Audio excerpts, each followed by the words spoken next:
Welcome to Terrytopia. This is our proposal for a better place to live, a healthier city. My name is Jay Mason, and I believe that the artificial intelligence in the construction industry will greatly benefit our future city, Terrytopia. We're going to use 3 sensors. The first sensor is going to be for the workers on the job site. The second sensor is going to be for the equipment being used, and the third sensor is going to be for the infrastructure being built. I'm Lauren Orsini. I'm going to talk about electric buses. I believe implementing them into our city will have health, environmental, and financial benefits. It's also cheaper and I'm Mason Terry. I'm proposing graphene enhanced products to help reduce energy conservation and pollution in Terrytopia. I'm Jacob Hodges. I am proposing that we seek composite alternatives as they could be the key to environmentally friendly energy resources and cities projects, as well as providing major breakthroughs in infrastructure developments. Okay, so the first thing I wanted to talk about was some quick statistics on electric buses. They can travel 150 miles on one charge. They're 2.5 times less to operate, and have 5 times better fuel economy when compared to diesel buses. So the way these buses work is they're powered by groups of lithium-ion batteries called cells. And these are used because they're recyclable, they're cheap, and it takes a lot less time, a lot longer time for them to run out. They go much further on a single charge. The way these work is the buses usually have battery packs on the top, and they're charged either by a plug-in, which is the slowest way, overhead charging at bus stops, which can be done, they can get a full charge in less than 10 minutes. Or chargers under the pavement, which charge the fastest, but they're the most expensive. So the chargers charge these converters on the buses, which then transfer power to the controller, which power all the different parts of the car, or the bus. So in normal diesel buses, only things like the radio, wipers are powered by a battery. But in these, everything is powered by a battery. Another way they can charge is with regenerative braking, so the force that's taken when the bus brakes can be converted back into power for the battery. So you can see right here, we have the converter that connects straight to the battery, and then you have the controller, which is going to power all these different parts. And the bus works the same way as this car diagram, only the battery is on the top instead of on the bottom. So some of the benefits for electric buses, there's environmental, health, and financial benefits. Diesel buses are one of the leading causes of pollutants from transportation. So the electric buses put out no pollutants into the environment. They're much cleaner for the city. Because of this, there's no carcinogens made by diesel. So the carcinogens that come out from diesel can cause cancer. It's very dangerous for the drivers of the buses. Drivers of diesel buses have a much higher rate of cancer, and also for children because of school buses. So electric buses are going to be a lot better for them as well. Finally, they have a much lower cost per mile than a diesel bus. So you can see up here, this is the cost, the mile per gallon efficiency of the diesel buses. It's very low. They can burn up to a gallon an hour just by idling. So the electric buses have much better fuel economy. You can't see it that well in here, but there's a line showing temperature because people are worried about the batteries in high heat situations, but it stayed consistent no matter the temperature. So we believe adding electric buses to our city will be cleaner, safer, and have a much better financial benefits than diesel. Next, we have graphene enhanced products, or GEPs. So to start, what is graphene? Graphene is a unique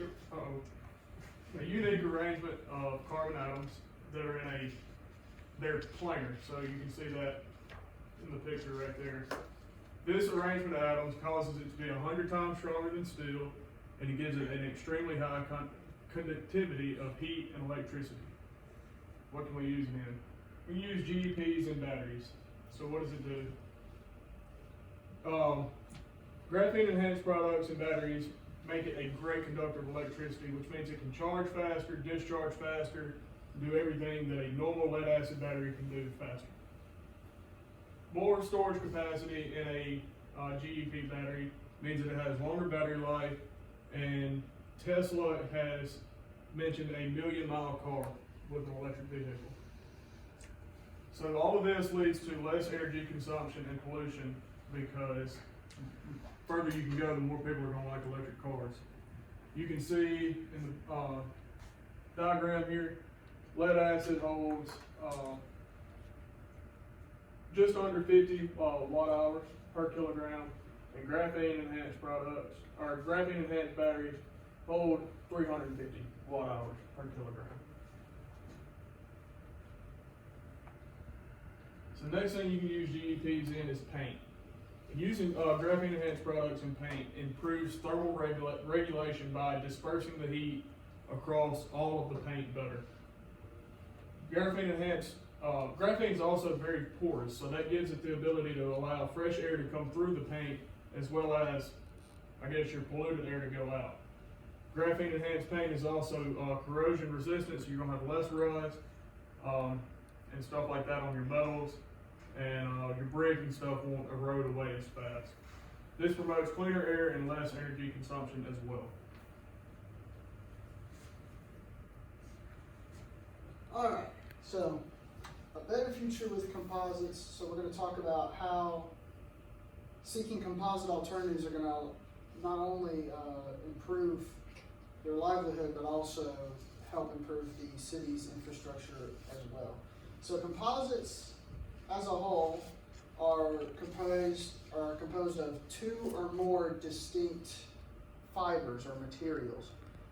These are combined via a matrix resin process that is going to form them from a sheet of cloth, basically, like your t-shirt, into a solid piece of material to be used in airplanes, city infrastructure, buildings, windmills. So one thing that we're trying to pursue is eco-friendly objectives. We are going to partner with Boeing on their 787 Dreamliner idea, because it is 50 by weight, 80 by volume. This is talking about the plane itself, as seen in the diagram here. The composite materials is the dark blue, which actually comprises 80% of the volume of the airplane. Now, by the physical weight of the airplane, it's only about 50%. This is it's a major breakthrough for the aerospace industry in the use of composites, because the 787, because of this, actually has a roughly 20% less fuel consumption across the board compared to other major airliners or aircraft. This helps lower carbon emissions and actually lowers the cost of the aircraft to operate, because you're not having to refuel it as often. It can go a little bit farther.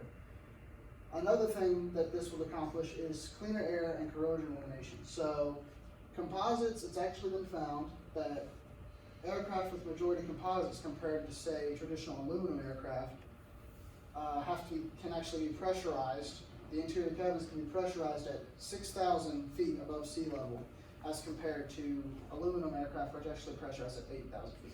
Now this allows for cleaner air, because when you're pressurizing it at 6,000 feet, it's more pure. It's closer to ground level. You're not getting up into the ozone layers and all the stuff that we send up there. So it allows you to, help keep the passengers more comfortable. So it's going to be easier. Corrosion elimination is going to be the fact that composite materials are made from fibers. They don't corrode at all. So this is going to allow moisture and fluids into areas that would normally be totally off limits. as some other airliners have had problems with, rust and just the metals just degrading over time as the aircraft is used. So not having to go in and repair it allows it to operate for longer, which saves on maintenance costs and of course maybe having to buy a whole new plane. We're also going to talk about S-glass versus carbon fiber. S-glass is the traditional composite that has been used, but we're actually pushing now for more carbon fiber usage. S-glass has a tensile strength load of about 4,650 megapascals compared to carbon fiber's 6,000 megapascals. That's about a 30% difference in strength. Carbon fiber obviously being on the higher end of that. With the stronger material, it will allow us to make the aircraft with less of the composite or more if you want it to be able to handle even more loads, carry more, or operate under more difficult conditions such as high winds, turbulence, that sort of thing. So carbon fiber is going to be the way that we're going to start pushing in terms of getting these aircraft up to date to help the city flourish and hopefully lower our carbon impact on the environment. The next thing that we're going to try to accomplish with composites is what we're going to call the Wind and Water Project. So we're going to basically run with the wind.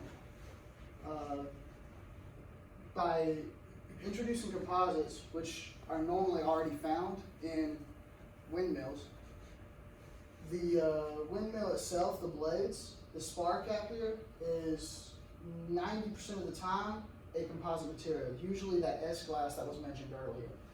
Now these are also making the push towards carbon because same situation, the carbon fibers are much stronger than S-glass and it will allow it to handle heavier wind loads, such as here, as you can see on this NREL map, the wind speeds on the shores are significantly higher just offshore than on land. So this will help us establish a offshore wind farm to help power the city because cities are always demanding more resources, more energy. So this will help lower the impact that the city is going to require. So by implementing this offshore facilities, it's going to allow more energy to be brought in versus the energy that is, instead of there's going to be a surplus instead of there being a lack of it. So using the carbon fiber windmills is going to actually allow it to operate heavier. And one little neat fact about that is a fun comparison is 15 mile per hour wind versus 12 mile per hour wind. A windmill operating in the 15 mile an hour range will actually produce twice as much electricity in that environment versus the 12. So that's why we're going to push for offshore wind farming. So.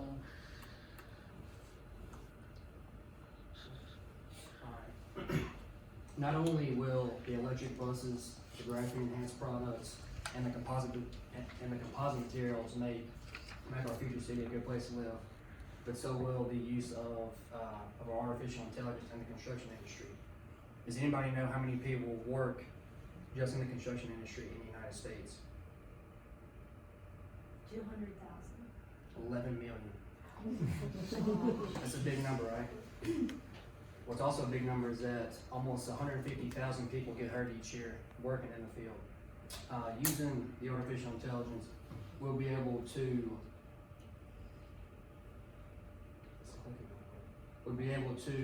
keep our people safe, and because of that, it would help boost our production in the city, and in that turn, it would bring in more money to our city, and we can utilize this in the way of sensors. Like I said earlier, there's three types of sensors. The first sensor I want to talk about is the safety sensors for workers. This is actually a picture of the sensor that is implemented in the field today. It's from Pillar Technologies, and basically what it is the workers clip it on their belt, and whenever the workers get into like a difficult situation, the sensor will go off, and it'll send like an alert to the project manager's like phone or whatever, and that'll tell the manager to send somebody out there and get the work out of that difficult situation. The second type of sensor is the equipment sensor. The main type of delay on a project is the downtime of equipment and machines and things like that. With the use of this sensor, that'll help, like the people fixing the machines, that'll help tell them like what's exactly wrong with the machine or the crane or whatever that's being used, and that'll tell them like what's exactly wrong with it and how to fix it. The third type of sensor that we're going to use in Terrytopia is the infrastructure sensors. This is probably the most difficult to use, but basically what it is you implement it or you implant it into the foundation of a building or a road or whatever that's being built, and that's going to tell you, say like there is a problem with it, what's exactly wrong with it, and how to fix it, much like the equipment sensor. So how would this help? Like I said earlier, workers are going to be safer, which is the most important thing. The second thing is that it's going to be better production from the machines, which means less downtime on work projects. And the third thing is that the work site is going to be more efficient, which in turn will bring in more money to Terrytopia. And to wrap things up, us four believe that electric buses, graphene, composites, and the artificial intelligence in the construction industry will make our city, Terrytopia, a great place to live. Are there any questions? I do have a question. What was that stat you gave, 11 million? Mm-hmm. Okay, 11 million people. And Lauren, I did want to ask this. Are there any cities that are using electric school buses? Yes, there are. There's a few in South Carolina, Okay. actually North Dakota as well. Really? They didn't think it would work because of the snow, Uh-huh. but it's held up just fine. Okay, well, I didn't think about that until, school buses have to be, first of all, we don't have seatbelts. I see them around town all the time, taking the curves, everything else. So I thought, well, this other way. So I just wondered if there'd been any push for that. I figured it'd be towns like Seattle and places, but North Dakota, Yeah, so but it's one of the mostly small Dakotas. towns. Okay. All right, very good, very good.